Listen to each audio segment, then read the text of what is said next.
नमस्कार दोस्तों। इस वीडियो में हम लोग भारत का भूगोल क्राउन सामान्य ज्ञान से पढ़ेंगे। ठीक है, ये एक ऐसी बुक है जिसमें मतलब बहुत सारी चीज़ें डिस्क्रिप्टिव। इस किताब को आप कुछ हद तक ऑनलाइनर नहीं कर सकते क्योंकि काफ़ी चीज़ें इसमें डिस्क्राइब करके दिया गया है। ठीक है, तो भारत का भूगोल हम इसे पढ़ेंगे क्योंकि टेक्निकल वर्ड वगैरह को समझते हुए चलेंगे। आज जो नेक्स्ट सीरीज एक स्टार्ट करेंगे हम उसमें, तो कि पूरा भारत का भूगोल जो नोट्स है मेंस लेवल का वहाँ से पढ़ने का प्रयास करेंगे। ठीक है, कहता है कि भारत एक विशाल देश है। ठीक है, भारत एक विशाल देश है, इसकी विशालता के कारण इसे उपमहाद्वीप की संज्ञा दी गई है। करके विश्व का एक अकेला देश है जिसका नाम हिंद महासागर के नाम पर पड़ा हुआ है। ठीक है, भारत एक मायने में और विश्व का अनोखा देश है कि जैसे कि मान लिया करिए जैसे पृथ्वी का निर्माण हुआ। ठीक है, पृथ्वी का निर्माण हुआ उस समय से लेकर के, ठीक है, वर्तमान समय तक जो भी चट्टानी संरचनाएं हैं पृथ्वी का भूगर्भिक संरचनाएं वो सब के सब भारत में मिलते हैं। प्रायद्वीपीय पठार एक ऐसा पठार है जब पृथ्वी गैस था, गैस के बाद लिक्विड हुआ, लिक्विड के बाद से सॉलिड। ठीक है, उस समय जो क्रस्ट का निर्माण हुआ था, ठीक है, जो चट्टानी संरचना बनी थी वो भी प्रायद्वीपीय पठार का आप खुदाई करेंगे लगभग 500-600 मीटर तो वो भी संरचना देखने को मिल जाती है। भारत का आकृति एवं विस्तार के बारे में देखते हैं। भारत की आकृति चतुष्कोणीय है। ठीक, अक्षांश की दृष्टि से उत्तरी गोलार्ध का यह देश है तथा देशांतर की दृष्टि से पूर्वी गोलार्ध का देश है। ठीक है, देखिए अक्षांश किसको कहेंगे? पृथ्वी को केंद्र से, ठीक है, पृथ्वी के केंद्र से समान कोणीय दूरी पर पूर्व से पश्चिम या पश्चिम से पूर्व की तरफ खींची गई रेखा को अक्षांश रेखा कहते हैं। एक बार और सुनिए, अक्षांश रेखा कहेंगे किसको? मतलब पृथ्वी के केंद्र से समान कोणीय दूरी पर खींची गई रेखा को अक्षांशीय रेखा कहते हैं। ठीक है, देशांतर रेखा उत्तरी ध्रुव और दक्षिणी ध्रुव को मिलाने वाली रेखा को देशांतर रेखा कहते हैं। मतलब देशांतर रेखा का दिशा उत्तर से दक्षिण की तरफ होगा। ठीक है, और अक्षांश रेखा आपको पृथ्वी के चारों तरफ, जैसे 0 डिग्री है, ठीक है, तो 0 डिग्री पृथ्वी के केंद्र से, ठीक है, 0 डिग्री पर चारों तरफ एक पूर्व से पश्चिम की तरफ खींची गई रेखा अक्षांश रेखा होती है। ठीक, मतलब समान कोणीय दूरी पर खींची गई रेखा को अक्षांशीय रेखा, उत्तरी ध्रुव और दक्षिणी ध्रुव को मिलाने वाली रेखा को देशांतर रेखा कहते हैं। ठीक है, एक और भारत के बारे में, भारत को युवा सूर्य का देश कहा जाता है। युवा सूर्य का देश, ठीक है, युवा सूर्य का देश कहने का मतलब है कि भारत के बीचों बीच से, ठीक है, भारत के लगभग बीचों बीच से आपका जो है कि कर्क रेखा गुजरती है। ठीक है, इसलिए भारत में सूर्य तप की प्राप्ति अधिक होता है। कर्क, इसका विस्तार मतलब भारत का विस्तार दक्षिण में 8 डिग्री 4 मिनट से उत्तर में 37 डिग्री 6 मिनट उत्तरी अक्षांश के मध्य है। पश्चिम में 68 डिग्री 7 मिनट से लेकर के पूरब में 97 डिग्री 25 मिनट पूर्वी देशांतर के मध्य है। ठीक है, मतलब जो अक्षांशीय विस्तार है मुख्य भूमिका ये है कन्याकुमारी से 8 डिग्री 4 मिनट से 37 डिग्री 6 मिनट उत्तरी अक्षांश के मध्य। ठीक है, और पश्चिम में 68 डिग्री 6 मिनट पूर्वी देशांतर से लेकर के 97 डिग्री 25 मिनट पूर्वी देशांतर के मध्य भारत का विस्तार है। मानक समय 82 डिग्री 25 मिनट पूर्वी देशांतर, जो कि नैनी, ठीक है, नैनी नहीं, अब इसको मिर्ज़ापुर में स्थानांतरित कर दिया गया है। कि अभी मैं बताता हूँ मिर्ज़ापुर क्यों गया है। ठीक है, इलाहाबाद के उत्तर प्रदेश से गुजरता है। ये उत्तर प्रदेश नहीं, अब इसको मिर्ज़ापुर में, देखिए जो भारतीय सब कॉन्टिनेंट है ये क्या है, उत्तर और पूरब की तरफ शिफ्ट हो रहा है। ठीक है, तो उत्तर पूरब की तरफ शिफ्ट होने के जैसे पहले ये स्थान नैनी था। ठीक है, देखिए ये नैनी और मिर्ज़ापुर की अवस्थिति आप देखेंगे तो कुछ ऐसे है। ठीक है, जैसे मान लीजिए उत्तर प्रदेश है तो यहाँ पे नैनी है। ठीक है, यहाँ पे आपका मिर्ज़ापुर है। ऐसे थोड़ा सा मतलब अब वह जो है कि थोड़ा सा उत्तर और पूरब की तरफ शिफ्ट होने की वजह से ये धीरे धीरे शिफ्ट हो रहा है। एक और आप चीज़ देखे होंगे कि भारत का सबसे पहले, ठीक है, जो इससे पहले चेरापूंजी सबसे ज़्यादा वर्षा वाला स्थान था, चेरापूंजी, लेकिन अब मौसिनराम हो गया। मौसिनराम क्यों हो गया? क्योंकि उत्तर पूरब की तरफ शिफ्ट होने की वजह से, ठीक है, जो चेरापूंजी है यहाँ पे है। ठीक, मौसिनराम यहाँ पे, अब चेरापूंजी यहाँ पे चला गया है। ठीक है, अब जैसे शिफ्ट कर रहा है ना, तो ये अब मौसिनराम समुद्र से ज़्यादा नज़दीक है, बंगाल की खाड़ी से नज़दीक है, चेरापूंजी थोड़ा सा दूर हो गया है। ठीक है, आने वाले कुछ समय में जो भारत है, ठीक है, पूरी तरह से कर्क रेखा को पार कर जाएगा। ठीक है, कर्क रेखा को पार कर जाएगा, मतलब लगभग कई करोड़ साल लग जाएंगे कर्क रेखा पार होने में। भारत का मानक समय, ठीक है, सॉरी थोड़ा छूट गया, करके ग्रीनविच समय से 5 घंटे 30 मिनट भारत का मानक समय आगे है। ठीक है, 1 डिग्री देशांतर पार करने पे आपको 4 मिनट समय का गेन करते हैं। पूरब की तरफ जा रहे हैं तो, अगर पश्चिम की तरफ जाते हैं तो 4 मिनट का लॉस होता है। भारतीय मानक समय से गुजरने वाली जो राज्य है, भारतीय मानक समय पे जो राज्य गुजरते हैं, मतलब मानक समय पे, उत्तर प्रदेश, मध्य प्रदेश, छत्तीसगढ़, उड़ीसा और आंध्र प्रदेश से ये भारतीय मानक समय मतलब 82 डिग्री, ठीक है, 30 मिनट रेखा गुजरती है। भारत का क्षेत्रफल 32,87,263 वर्ग किलोमीटर है। क्षेत्रफल की दृष्टि से भारत विश्व का 7वां सबसे बड़ा देश है। इसका क्षेत्रफल पूरे विश्व के 2.42% क्षेत्रफल है, लेकिन यदि जनसंख्या की बात की जाए तो विश्व के लगभग 17.5% जनसंख्या भारत के पास है। सबसे बड़े क्षेत्रफल वाला देश जो कि भारत से जो बड़े क्षेत्रफल है, ठीक है, रूस है, कनाडा है, चीन है, अमेरिका है, ब्राज़ील है और ऑस्ट्रेलिया है। ठीक है, एक क्रम नहीं है। ठीक है, तो सबसे बड़ा क्षेत्रफल आपका पहले रूस हो जाएगा। ठीक है, रूस के बाद कनाडा हो जाएगा, कनाडा के बाद कहीं अमेरिका को, कहीं चीन को देता है। ठीक है, तो अगर सारे क्षेत्रफल वो सब मिला लेंगे, क्या कहते हैं, द्वीप अगर मिला लेंगे तो उस समय चीन बड़ा हो जाएगा। ठीक है, नहीं तो कभी कभार अमेरिका को देता है। अमेरिका के अधिक अभी इस समय जो भी किताब आ रहा है उसमें अमेरिका को चीन से बढ़ा दे रहा है, क्योंकि जो द्वीप वगैरह अगर मिला देंगे ना तो अमेरिका का क्षेत्रफल चीन से ज़्यादा हो जाता है। मतलब पहला रूस हो गया, दूसरा कनाडा हो गया, चीन, अमेरिका, ब्राज़ील, फिर ऑस्ट्रेलिया। इसका क्षेत्रफल उत्तर दक्षिण में, ठीक है, भारत का क्षेत्रफल उत्तर से दक्षिण में 3214 किलोमीटर है। ठीक है, और पूर्व से पश्चिम में 2933 किलोमीटर भारत का विस्तार है, पूरब से पश्चिम। भारत की जो स्थलीय सीमा की लंबाई, ठीक है, स्थलीय सीमा की लंबाई जो है ये 15,200 किलोमीटर है। इसकी मुख्य भूमि की जो तटीय सीमा की लंबाई है, मुख्य भूमि से तटीय सीमा, ठीक है, जो ऐसे है मुख्य भूमि की, ये वाला तट वाला सीमा है। ठीक है, इसकी लंबाई यहाँ से यहाँ तक जो है कि पूरा कितना है, 6100 किलोमीटर। ठीक है, अगर द्वीप वगैरह मिला देंगे तो लगभग ये 7500 हो जाएगा। ठीक है, देश की कुल तटीय सीमा की लंबाई, जिसमें अगर द्वीप भी मिला देते 7,516.6 किलोमीटर का द्वीप को सहित कर है। इस प्रकार भारत की जो कुल सीमा की लंबाई है 15,200, ठीक है, इस प्रकार भारत की जो कुल सीमा की लंबाई है, ठीक है, 15,200 और 7,516.6 किलोमीटर, मतलब 22,716.6 किलोमीटर भारत की कुल सीमा की लंबाई है। करके भारत के पड़ोसी देशों के साथ सीमा का विस्तार देखिए, भारत और बांग्लादेश, ठीक है, 4,096.7 किलोमीटर। भारत और चीन के मध्य 3488 किलोमीटर सीमा रेखा लगी है। भारत और पाकिस्तान के मध्य 3233 किलोमीटर सीमा लगी है। भारत नेपाल के मध्य 1751 किलोमीटर सीमा लगी हुई है।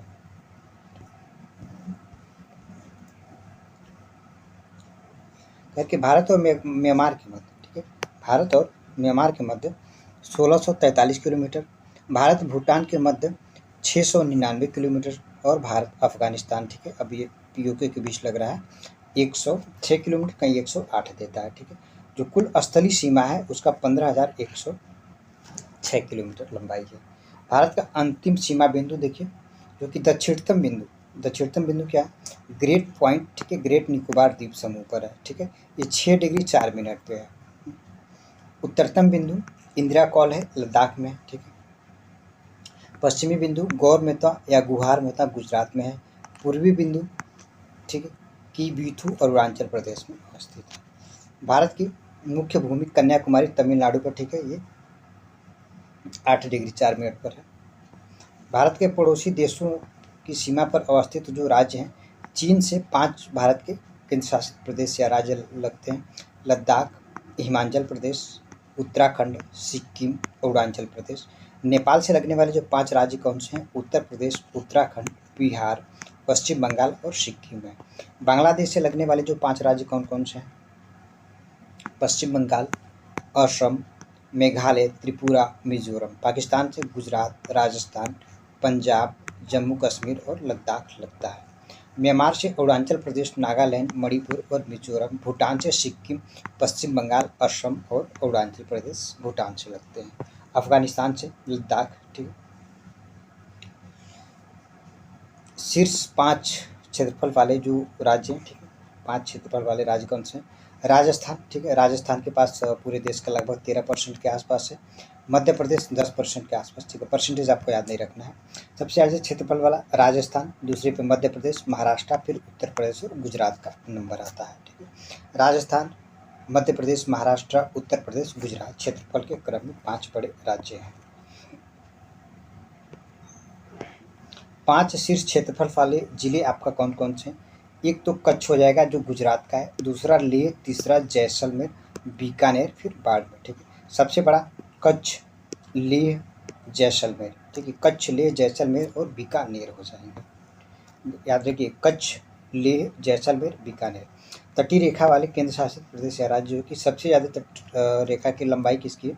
अंडमान निकोबार की 1962 किलोमीटर है, उसके बाद से गुजरात का आता है 1214 किलोमीटर। ध्यान दीजिएगा, तटरेखा सबसे लंबी किसकी है? राज्य या केंद्र शासित प्रदेश पूछता है तो आपका अंडमान निकोबार हो जाएगा, 1962 किलोमीटर इसकी लंबाई है। गुजरात का 1214 किलोमीटर है, 14.7। आंध्र प्रदेश का 973.7 किलोमीटर है, 973, ठीक है। फिर तमिलनाडु का 906.9 किलोमीटर है। महाराष्ट्र का 652 किलोमीटर है, ठीक है, तो राउंड फिगर याद रखिए। केरल का 559 किलोमीटर 69 किलोमीटर है। फिर उड़ीसा का आपका आ जाता है 476, ठीक है। तो जो ऊपर के 5 हैं आपको याद रखना है, ठीक है। अंडमान निकोबार, ठीक है, उसके बाद से गुजरात, ठीक, ये फिगर आपको याद रहे या ना रहे लेकिन क्रम याद रहना चाहिए। अंडमान निकोबार, गुजरात, आंध्र प्रदेश, तमिलनाडु, ठीक है, महाराष्ट्र, केरल, ठीक है। अब देखिए, आप एक बार अंडमान निकोबार को केंद्र शासित प्रदेश को छोड़ करके देख लीजिए इसको। गुजरात, ठीक है, पश्चिमी तट पे, पूर्वी तट पे आंध्र प्रदेश, फिर पूर्वी तट पे तमिलनाडु, मतलब गुजरात, आंध्र प्रदेश, ठीक है, उसके नीचे तमिलनाडु, ठीक है। फिर आप पश्चिमी तट पे आ जाइए, महाराष्ट्र, फिर केरल, ठीक है, हो गया। सबसे ज़्यादा तटरेखा लंबाई गुजरात की है राज्यों में। फिर पूर्वी तट पे आ जाइए, आंध्र प्रदेश, तमिलनाडु, फिर पश्चिमी तट पे आ जाइए, महाराष्ट्र और केरल, ठीक है।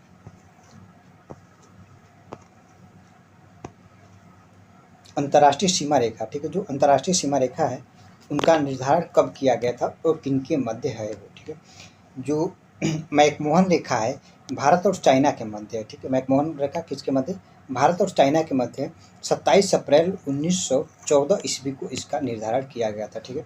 मैकमोहन रेखा भारत और चाइना के मध्य 27 अप्रैल 1914 को मैकमोहन रेखा का निर्धारण किया गया था, ठीक है। रेड क्लिफ जो है कि भारत और पाकिस्तान के मध्य 15 अगस्त 1947 को निर्धारित किया गया था, ठीक है। भारत और अफगानिस्तान के मध्य डुरंड रेखा, ठीक है, पूर्व में, ठीक है, मतलब विभाजन से पहले अब तक यह पाकिस्तान और अफगानिस्तान के बीच है, ठीक है। डुरंड रेखा जो है कि भारत और अफगानिस्तान के मध्य है, ठीक है। अब इस जो कि 1800, ठीक है, 1894 में इसका निर्धारण किया गया था, किसका? डुरंड रेखा का।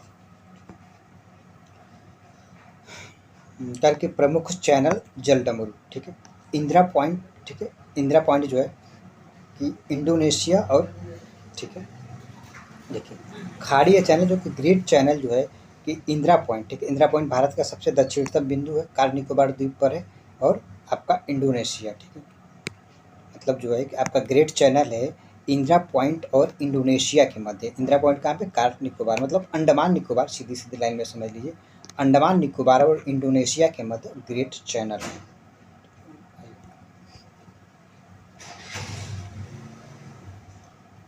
कार निकोबार, ठीक है, और निकोबार जो 10 डिग्री चैनल है, ठीक है, जो 10 डिग्री चैनल है वो लघु अंडमान और कार निकोबार, ठीक है, लघु अंडमान और कार निकोबार के मध्य 10 डिग्री चैनल है।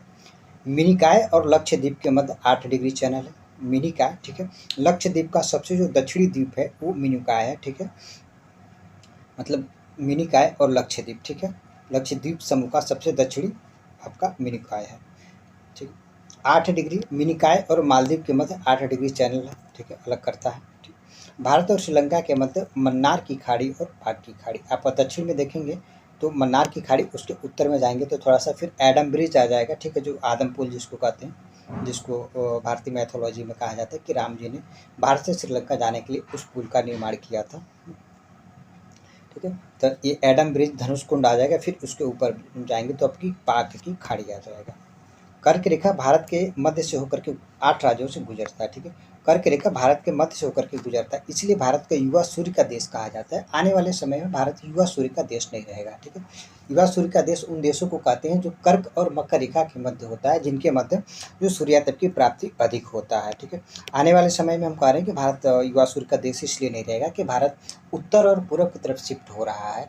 भारत आने वाले कुछ समय में मतलब एक 10 या 15 मिलियन के आसपास कर्क रेखा को पार कर जाएगा, ठीक है। कर्क रेखा को पूरी तरह से पार कर जाएगा। देखिए, इसलिए भारत की कई सारी अवस्थितियाँ, लोकेशन बदल रहा है। जैसे पहले जो टाइम जोन हमारा था नैनी से निर्धारित होता था, लेकिन अब वो घिसक करके मिर्ज़ापुर चला गया है, ठीक है। जैसे पहले सबसे ज़्यादा बारिश वाला स्थान आपका चेरापूंजी होता था, लेकिन अब वो खिसक करके मौसिनराम आ गया है। चेरापूंजी की अवस्थिति देखेंगे तो आपका उत्तर पूरब की तरफ होगा, ठीक है, चेरापूंजी का। अगर मौसिनराम का देखेंगे तो उससे थोड़ा सा दक्षिण और पश्चिम की तरफ है, ठीक है, मौसिनराम। इन जिन 8 राज्यों से भारत का कर्क रेखा गुजरता है, वो 8 राज्य कौन-कौन से? गुजरात है, ठीक है, राजस्थान है, मध्य प्रदेश है, छत्तीसगढ़ है, झारखंड है, पश्चिम बंगाल है, त्रिपुरा है और मिजोरम है। इन 8 राज्यों से भारत का जो कर्क रेखा 23.5 डिग्री, ठीक है, 23 डिग्री उत्तरी अक्षांश गुजरता है। भारत की जो प्राकृतिक जल यानी समुद्री सीमा का, ठीक है, भारत के अंतर्राष्ट्रीय लेवल पे भी लगभग यही मानक है। आधार रेखा से, ठीक है, 12 समुद्री मील तक की दूरी, ठीक है, इसको आधार रेखा से जो प्रादेशिक जल सीमा है वो आधार रेखा से 12 समुद्री मील तक, नॉटिकल माइल तक, जो कि इसका उपयोग पूरी तरह से भारत कर सकता है। देखिए, आधार रेखा किसको कहेंगे? जैसे मान लीजिए ये तट रेखा है, ठीक है, ये तट रेखा है, आप इसको ऐसे एक स्ट्रेट लाइन से मिलाइए। जो कटी फटी जो तट रेखा होती है, ठीक है, उसको मिलाने के बाद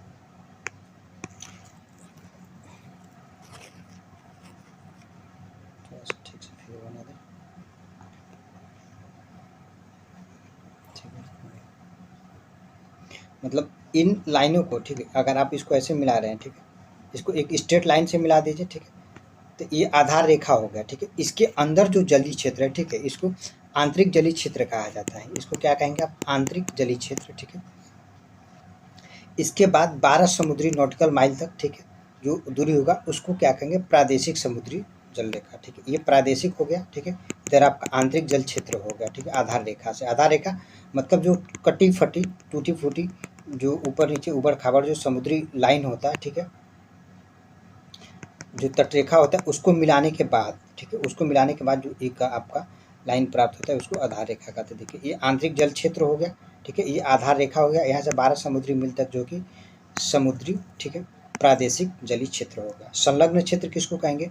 जो आधार रेखा होगा उससे 24 समुद्री मील तक का क्षेत्र को सीमा शुल्क और वित्त वसूलने का अधिकार होता है उस राज्य को, ठीक है। मतलब ये इंटरनेशनल मानक यही है, ठीक है। मतलब अब यहाँ से लेकर के आप 24 समुद्री नॉटिकल, ये 22 मील था, ठीक है, अब यहाँ से लेकर के आप 24 समुद्री नॉटिकल माइल तक, ठीक है। एक नॉटिकल माइल बराबर 1806 मीटर, ठीक है।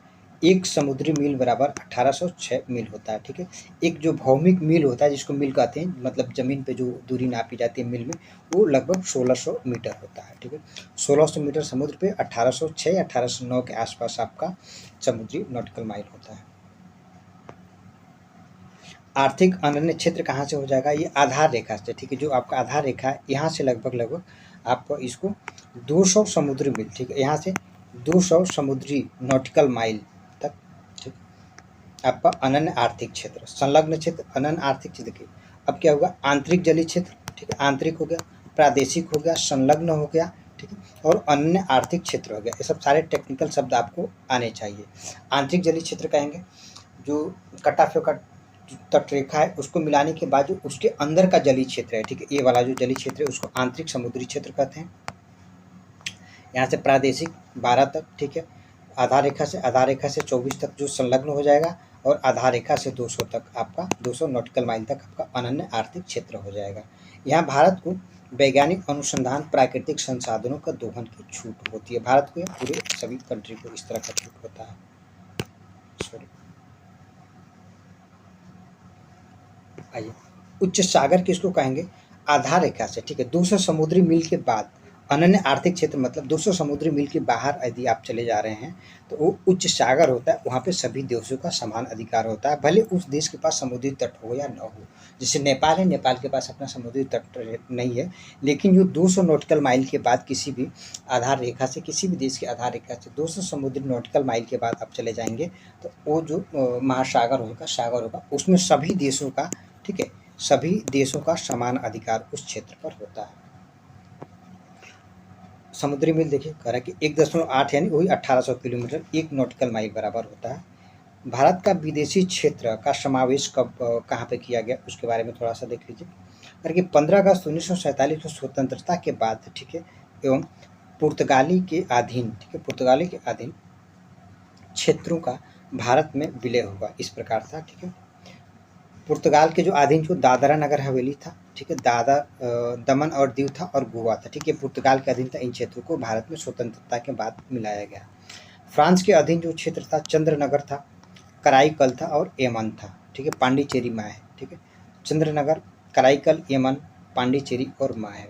मई 1887 को 26वें संविधान संशोधन के द्वारा गोवा को भारत का 25वां राज्य का दर्जा दिया गया। प्रमुख तथ्य क्या है कि भारत का वह राज्य जो कि 3 तरफ से बांग्लादेश से घिरा हुआ, त्रिपुरा कहते हैं, ठीक है, त्रिपुरा और बांग्लादेश के मध्य जो सीमा रेखा है इसको जीरो डैश लाइन कहते हैं। क्या कहते हैं?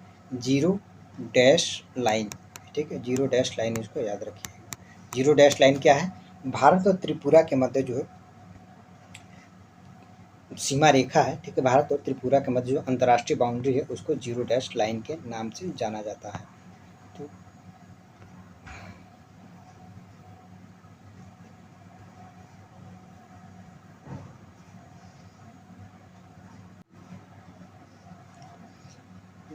कह रहा है त्रिपुरा और बांग्लादेश की सीमा रेखा, ठीक है, शून्य रेखा या जीरो डैश लाइन कहा जाता है, ठीक है, शून्य रेखा कहिए या जीरो डैश लाइन कहिए।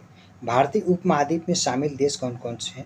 भारत हो गया, पाकिस्तान हो गया, बांग्लादेश हो गया, नेपाल हो गया और भूटान हो गया, ठीक है। अफगानिस्तान भारतीय उपमहाद्वीप में आप शामिल नहीं करेंगे क्योंकि वो कि एशियन प्लेट पे है, ठीक है, पूरी तरह से एशियन प्लेट पे है, इंडियन प्लेट पे नहीं है। मतलब इंडियन प्लेट पे भारत, पाकिस्तान, बांग्लादेश, नेपाल और भूटान, याद रखिएगा, ठीक है। कंफ्यूज होकर के अफगानिस्तान को इसमें शामिल नहीं कर लीजिएगा। भारत, पाकिस्तान, बांग्लादेश ये तो ठीक है, समझ में आ रहा है। नेपाल चूँकि पूरी तरह से हिमालयी राज्य है और ये आपका भूटान भी हिमालयी राज्य है, राज्य मतलब देश। भारत का दक्षिणतम बिंदु 6 डिग्री 4 मिनट, ठीक है, उत्तरी अक्षांश पर अवस्थित है, ठीक है। इसको आप क्या कहते हैं? अभी इंदिरा पॉइंट कहते हैं, ठीक है, इंदिरा पॉइंट। इंदिरा कॉल कहाँ पे है? जम्मू कश्मीर में है, ठीक है। भारतीय राज्यों की संख्या जो कि पड़ोसी देशों के साथ सीमा से जुड़े हैं वो 16 राज्य हैं, ठीक है, 16 राज्य और 2 केंद्र शासित प्रदेश। 2 केंद्र शासित प्रदेश कौन से हैं? जम्मू कश्मीर और लद्दाख। भारत का जो अक्षांशीय एवं देशांतरी विस्तार क्या है? जो अक्षांशीय विस्तार है, ठीक है, 29 डिग्री 2 मिनट है और देशांतरी विस्तार जो कि 29 डिग्री 18 मिनट है, ठीक है। देखिए जो पूरब से पश्चिम, ठीक है, भारत की पूरब से पश्चिम लंबाई कितना था? ठीक है, ये देखिए ये देशांतरी विस्तार है ना, ये देशांतरी है, ठीक है, ये देशांतरी है और ये अक्षांशीय है, ठीक है। अक्षांशीय मतलब आपका उत्तर से दक्षिण, ठीक है, ये आपका अक्षांशीय विस्तार उत्तर से दक्षिण, ये कितना किलोमीटर है? ठीक है, उत्तर से दक्षिण दिशा में जो भारत का 3214 किलोमीटर, कितना है? 3214 किलोमीटर ये, ठीक है। 29 डिग्री 2 मिनट बराबर 3214 किलोमीटर है। 29 डिग्री 18 मिनट, ठीक है, यानी आपका पूरब से पश्चिम, देशांतर विस्तार का मतलब पूरब से पश्चिम हो गया 2933 किलोमीटर। कितना? 2933 किलोमीटर है, ठीक है, पूरब से पश्चिम, ठीक है। जो देशांतरी विस्तार कितना है? 29 डिग्री 18 मिनट है, ठीक है, ये 2933 किलोमीटर है, ठीक है। 29 डिग्री 18 मिनट 2933, 29 डिग्री 2 मिनट आपका 3214, मतलब उत्तर से दक्षिण की तरफ 3214, पूरब से पश्चिम की तरफ 2933। पांडिचेरी या पुदुचेरी केंद्र शासित क्षेत्र में सम्मिलित, ठीक है, मतलब जो पुदुचेरी पांडिचेरी है उसमें जो सम्मिलित क्षेत्र है। माहे केरल में है, कराईकल और पांडिचेरी तमिलनाडु में है, यमन आंध्र प्रदेश में, ठीक है। यमन कहाँ पे है? यनम आंध्र प्रदेश में, माहे यहाँ पे, कराईकल और पांडिचेरी तमिलनाडु में है। मरकत द्वीप या एमराल्ड आइलैंड के नाम से अंडमान निकोबार द्वीप समूह को जाना जाता है। ठीक है, अंडमान निकोबार द्वीप समूह को मरकत या निकोबार द्वीप समूह। ठीक है, आइए कह रहा है कि भारतीय संघ में शामिल राज्यों में, ठीक है, केंद्र शासित क्षेत्रों, ठीक है, में क्रमशः 28 राज्य और 8 केंद्र शासित प्रदेश है। ठीक है, भारत का पूर्वी राज्य जिनकी सीमा बांग्लादेश से नहीं मिलती है वो नागालैंड है, मणिपुर है, अरुणाचल प्रदेश है और सिक्किम है। ठीक है, मतलब इन राज्यों की सीमा भारत में बांग्लादेश के साथ नहीं साझा होता है। मैकमोहन रेखा चीन और भारत के किस राज्यों के बीच है? ठीक है, भारत और अरुणाचल प्रदेश के मध्य जो सीमा है, ठीक है, सॉरी, भारत के अरुणाचल प्रदेश और चाइना के मध्य जो अंतर्राष्ट्रीय सीमा रेखा है उसको मैकमोहन रेखा के नाम से जाना जाता है। ठीक है, इसका निर्धारण 1914 ईस्वी में किया गया था। ठीक है, इंदिरा पॉइंट विषुवत रेखा से आपका 876 किलोमीटर, इसको याद रखिएगा। इंदिरा पॉइंट जो है कि विषुवत रेखा से 876 किलोमीटर दूरी है। ठीक है, ये दूरी बढ़ता ही जा रहा है। बढ़ता ही जा रहा है क्यों? क्योंकि भारत उत्तर और पूरब की तरफ मूव कर रहा है। पूरे भारत का जो अक्षांशीय विस्तार है, ठीक है, पूरे भारत मतलब जो इंदिरा पॉइंट है, ठीक है, इंदिरा पॉइंट आपका 6 डिग्री 4 मिनट पे इंदिरा पॉइंट है। ठीक है, तो 6 डिग्री 4 मिनट से 37 डिग्री, ठीक है, 6 मिनट उत्तरी अक्षांश के मध्य। पूरे भारत का विस्तार 6 डिग्री 4 मिनट है, 37 डिग्री 6 मिनट उत्तरी अक्षांश के मध्य है। ठीक है, और ये पूरा आपका कितना भी निकाले थे अक्षांशों के मध्य? ठीक है, 29 डिग्री 2 मिनट। ठीक है, 29 डिग्री 2 मिनट था और इसकी कुल लंबाई कितनी थी? ठीक है, 3214 किलोमीटर। कितना? 3214 किलोमीटर।